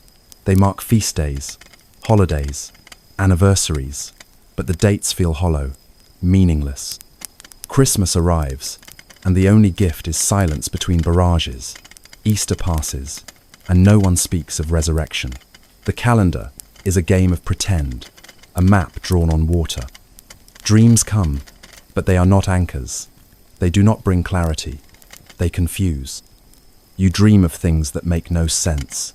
walking down a street that changes beneath your feet, opening a door that leads to another trench, standing in a crowd that knows your name but not your face.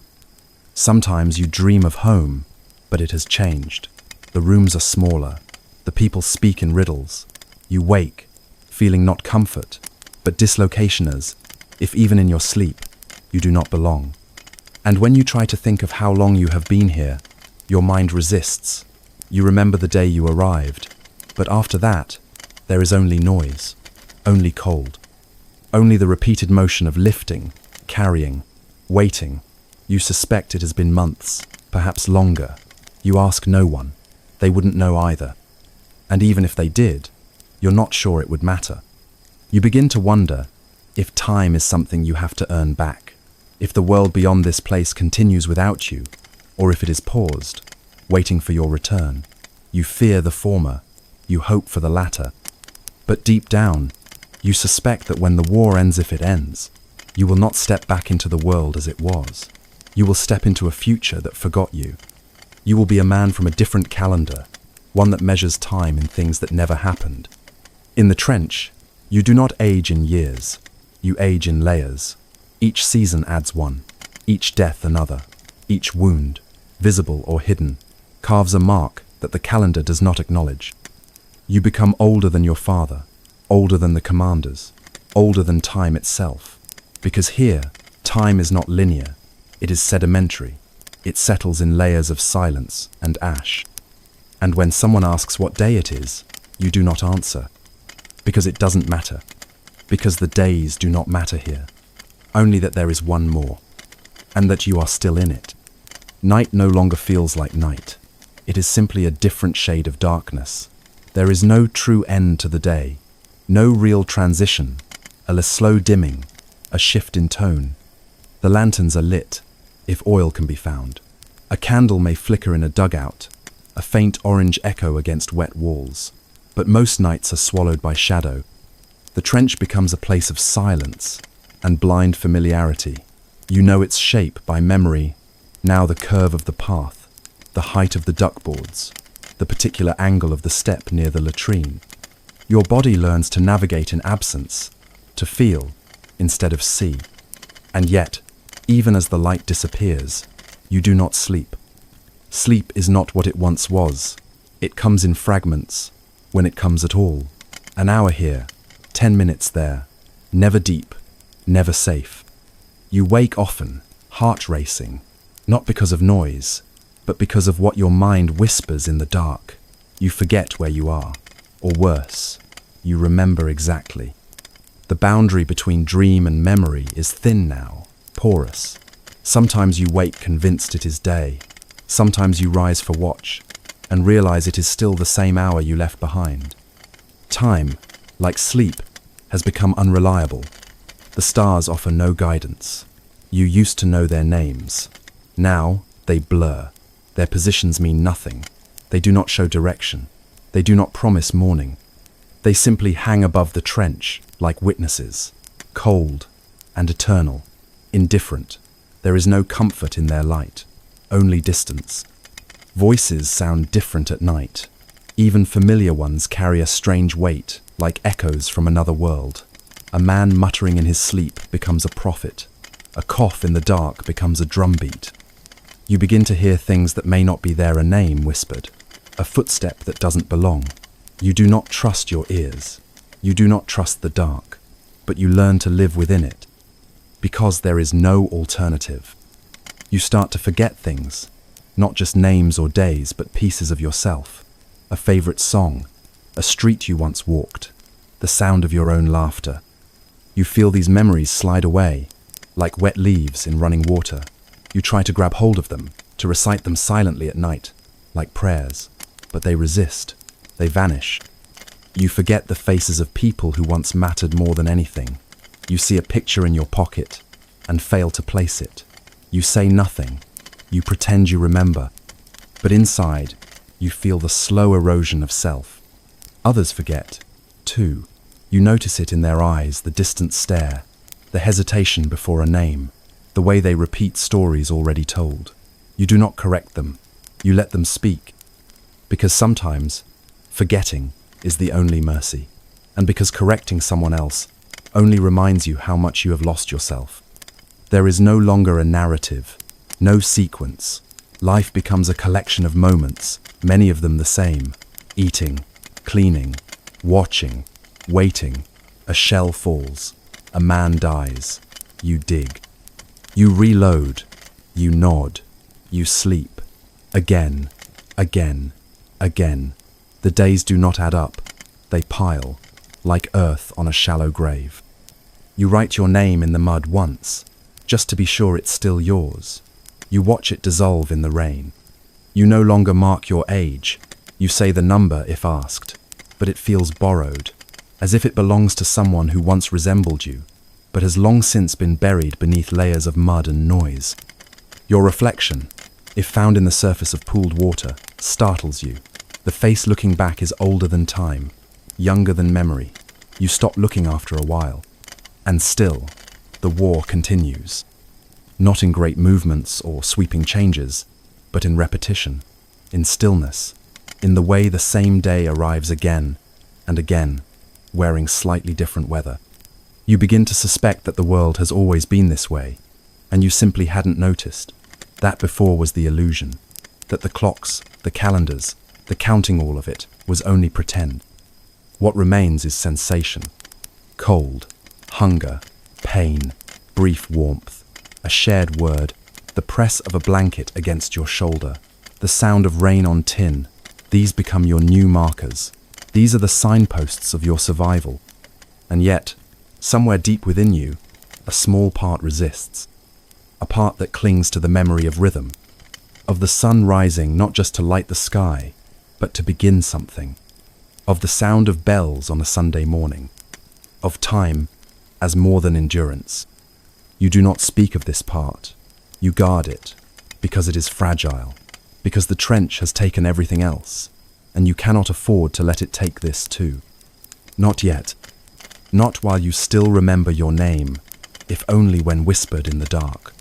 You stand in the trench, ears ringing still from the last shell burst, heartbeat unsteady, breath halfway between routine and panic.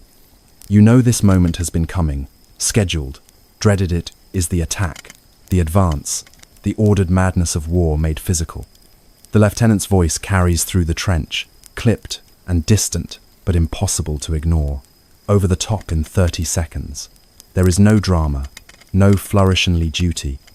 You feel the seconds stretch, marking time in the tightening coil of your stomach. When the whistle blows, it's not triumphant, it's cruel, abrupt. The signal snaps through the air, and you rise with the rest, staggering upward and forward into a world without cover, into barbed wire, shell craters, and the teeth of enemy rifles. There is no plan here, only movement.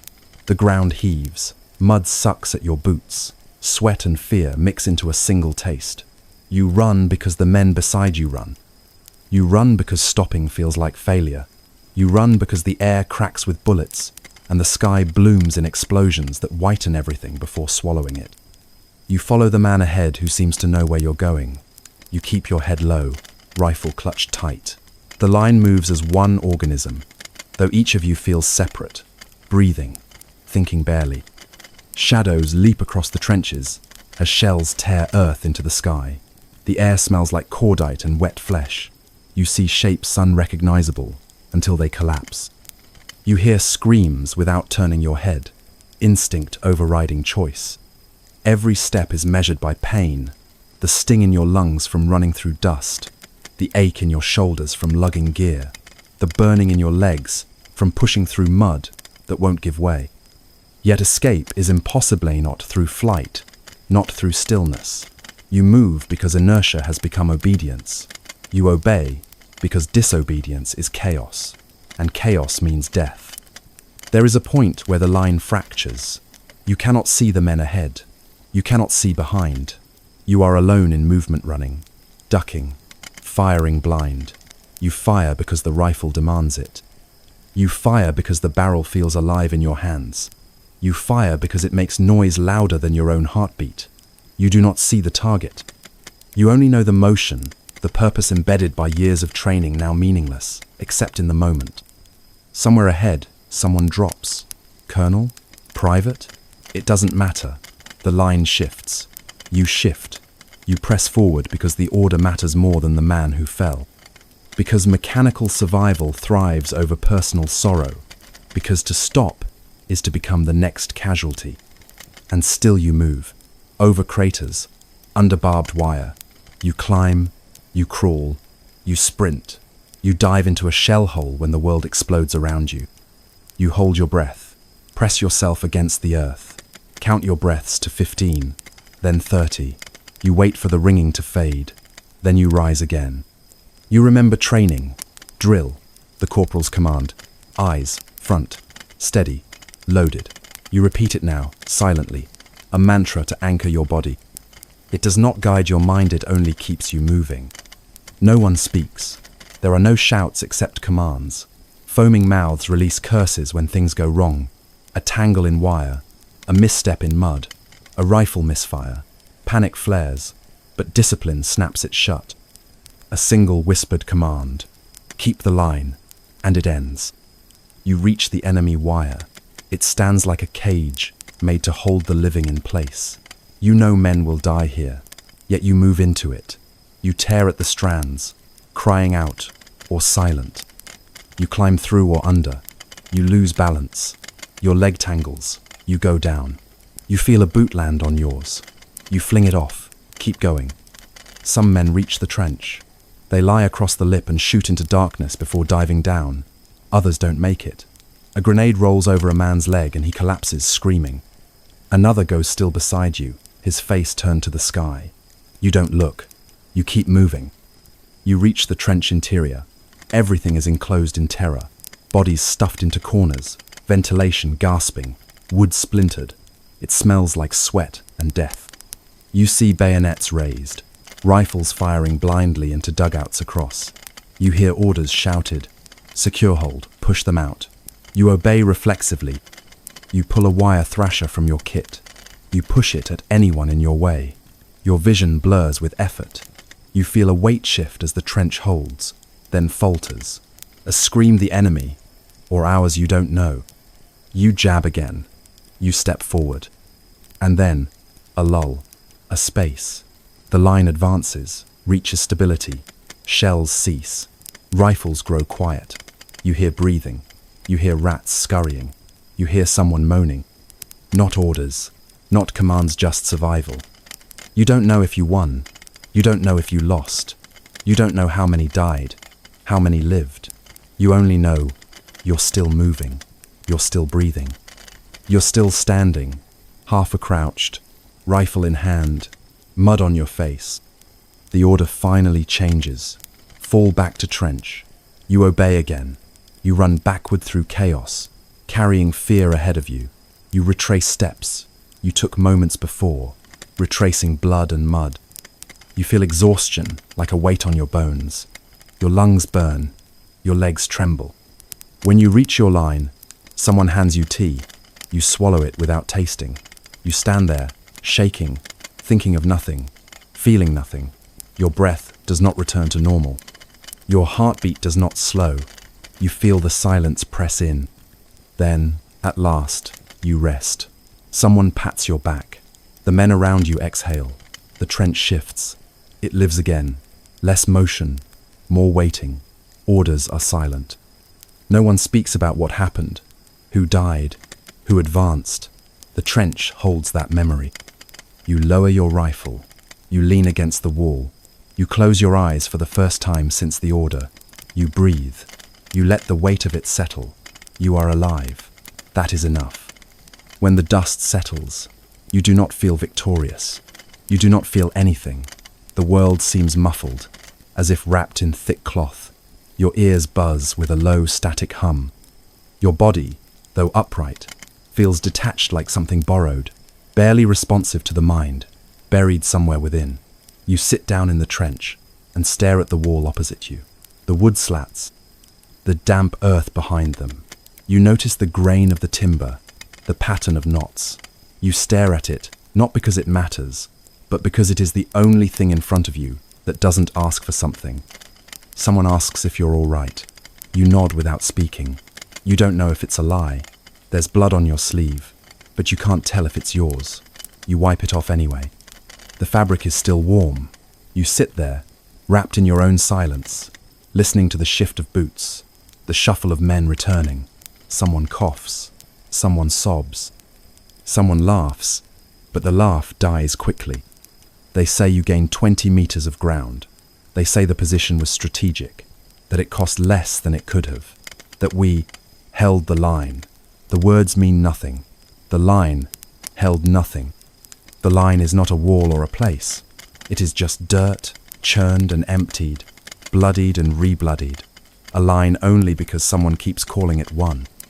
The names begin to circulate. Who didn't return? Who did? Some names spark recognition, others don't. The young one with the freckles gone.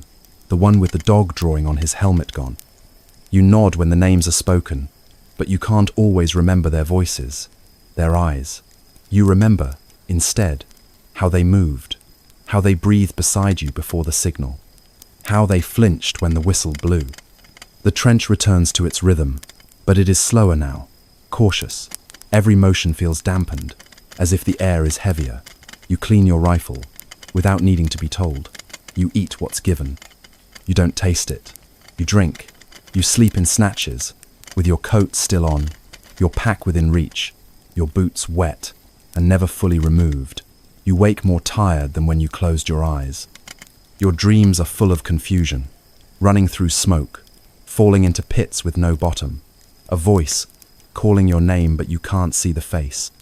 Sometimes you dream of open fields and warm light, and when you wake you feel grief, sharp and immediate, not for the lost men, not for the dead, but for the version of yourself who once lived in such a place, who once believed the world could remain whole. You speak less. Everyone does. The jokes fade. The card games disappear. The singing ceases. A man smokes in silence for hours. Another carves marks into a plank with his bayonet. You hear nothing from the other side. No retaliation. No gunfire. Just quiet. And it unsettles you. Because now, silence is no longer peace. It is absence. It is anticipation. You wait for the next order, the next signal, the next attempt. And deep inside you, something begins to shift. You realize that surviving the charge was not triumph. It was selection, a lottery, a cruel coin flip, decided by inches and seconds. You lived not because you fought harder, or ran faster, or aimed better. You lived because someone else fell in your place, and the trench accepts you again, not because you won, but because you returned. The blood has soaked into the earth now. The screams have faded. The gear has been collected or left to rust. The officers say morale is stable. They say readiness is high. You know these words. You know what they mean. You know that soon it will happen again. You begin to measure time not in hours, not in shifts or meals, but in the distance between attacks, in the space between whistles, in the days you still have your name. You think of writing a letter, but stop before the first word. What could you say now? That you did what they asked? That you saw the face of someone dying and did not look away? That you lived? And what would they do with such truth? You return to your post. You clean the mud from your boots with a dull knife. You check your kit again. You rewrap your feet. You load your rifle. You listen to the wind as it moves through the lines. The trench is quiet now. It breathes with you. You do not feel safe. You do not feel proud. You do not feel anything that might once have had a name. You only feel the weight of still being here, and that weight is more than enough. The war ends, not with a roar, but with a hush. One morning the orders shift. You are told to wait, not attack, to hold, not advance. There are whispers, then official words, armistice, ceasefire, victory. The guns fall silent, and for a moment you do not know what to do with yourself. The silence feels artificial, like a lull in the wind before the next storm.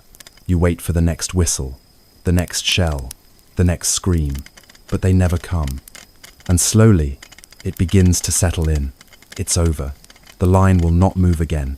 The trench will not demand more. You have survived. At least, the part of you that still answers to your name. You do not cheer, you do not shout, you do not wave flags or sing songs. You pack your gear, you carry what is left. You walk away from the trench the way you entered it quietly, uncertainly, your eyes scanning the ground in front of your boots. The mud still clings to your soles, as if reluctant to let you go. The wooden walls look no different than they did yesterday, and yet they are no longer yours. The trench has released you, or perhaps you have simply walked beyond its reach. The road home is not lined with flowers. There are no parades, not where you pass. The towns you move through are quiet. People look at you with a strange mix of awe and discomfort, as if unsure whether to thank you or pity you. You sleep in real beds again, but the sheets feel too clean. You eat warm food, but your stomach turns. You stand in silence as others speak of the end, of rebuilding, of a future that you cannot yet see. You nod when spoken to, but your mind drifts. You return to the house where you once lived.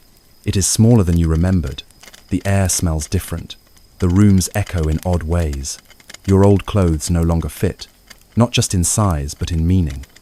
The mirror shows a face you recognize only in pieces. You speak, and your voice feels like someone else's. You laugh politely. You eat out of habit. You sleep with the window open because the closed silence feels like a coffin. People ask questions. They mean well. What was it like? Were you scared? Did you see combat? You answer carefully, sparingly. You say the war was long, that you were lucky, that it's good to be back. You do not mention the smell of gas, the taste of blood in the mud, the way a man looks when he knows he will die in the next minute. Some truths have no place here. They would only fester in the open air. Others returned, too. You see them on the streets, at the market, sitting alone on benches. You recognize something in their eyes. A flicker, a vacancy, a knowing. You nod at each other without speaking. That is enough. You do not need to compare scars. You carry the same silence. Time moves again, but unevenly. Some days you forget for a few hours. Others, you wake and think you're still there. A door slams, and your body crouches before your mind can explain. A light flickers, and you reach for a mask that isn't there. You tell yourself it will pass, that it's only a shadow, but sometimes it feels like the shadow is all that remains. You try to remember who you were before. Your hands look the same. Your name has not changed, but your thoughts do not follow the same paths. You used to dream of places, of people, of tomorrow. Now you dream of silence, of a world where nothing explodes, where you do not have to move at the sound of a whistle, where the ground is dry beneath your feet, and the air is only air. You begin to write again, not letters this time, not reports, just words, fragments, memories, a list of names you almost forgot, a story you promised yourself you would remember. You write not to explain, but to keep something from vanishing entirely. You fear that if you stop, the war will disappear, and with it, everything you left behind. You write because the world has already forgotten enough. And one day, you find yourself standing in a field. The sun is low, the grass moves gently. You hear a bird call, and for a moment, it is just a bird, not a signal, not a warning. You close your eyes. You breathe. You do not flinch. You do not run. You do not crouch. You simply stand. The wind moves through you, and you let it. You are still here. That is enough. That is everything. The war is over now. The trenches have collapsed into history. The boots have stopped marching. The rifles lie still. But the silence remains, not in sound, but in memory. In the breath held too long, in the name half remembered, in the echo of a footstep in damp soil. Sleep now, with the weight of their story gently settled around you. The world outside will wait, and the quiet they left behind will keep you through the night.